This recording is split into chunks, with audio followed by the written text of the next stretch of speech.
Here's the tip of the week. What is it about facing endings that jolts us into a re-evaluation of the past and the future?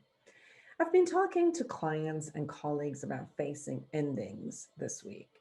Facing ending their career, moving on to retirement, facing getting a divorce, and ending their commitment to their marriage, facing ending being a stay home mom due to all children moving to college, facing closing a business that has not been fruitful, and so on.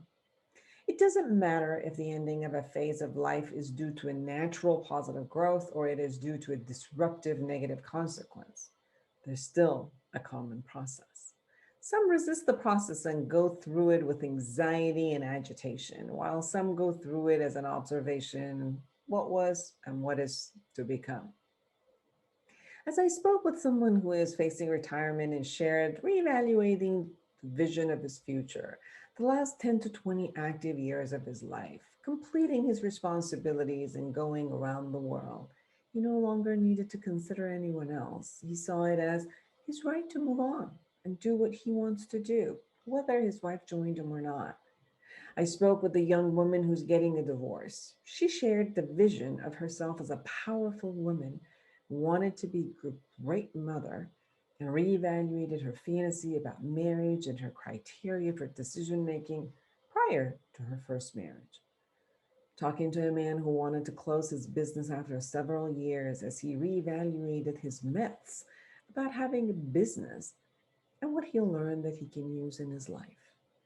And the woman who, although her wish for her children was to be successful and launch from home, is coming through, is facing her identity as a mother ending while she has no idea who she is and who she will be. Sadness, fear, anxiety, and excitement are all being fully expressed and experienced. So the realization that all phases will end and new ones, new beginnings will be there may allow us to move through the process with some finesse. Allowing the grief process to emerge and to be complete for any stage of life that is ending is a necessary step. A positive vision of what the future may hold will also call us forward toward actualizing our vision. People who try to skip the grief process, distract or numb themselves through the process won't get away from it. Just prolong it. Grieving might be acknowledging and going through the sadness, valuing what it was, and saying goodbye with grace. Cherishing the value and the goodness that was brought into our life, the strength and the skill that was learned that can be utilized for the future, completing and having the willingness to let go.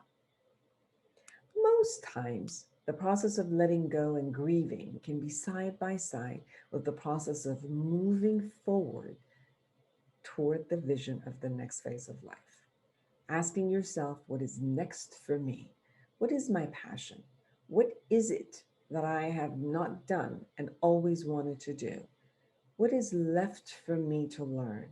What inspires me? Who do I intend to be? So create a realistic vision of yourself, collage about it, and put it where you can constantly see it. Change is inevitable, growth is inescapable. So let go with grace and move forward with excitement and finesse. For more observational and methods to envision the future, go to my book, Life Reset, The Awareness Integration Path to the Life You Want. And you can find that in Amazon. I promise you the exercises there will support you to go through all that I just talked about.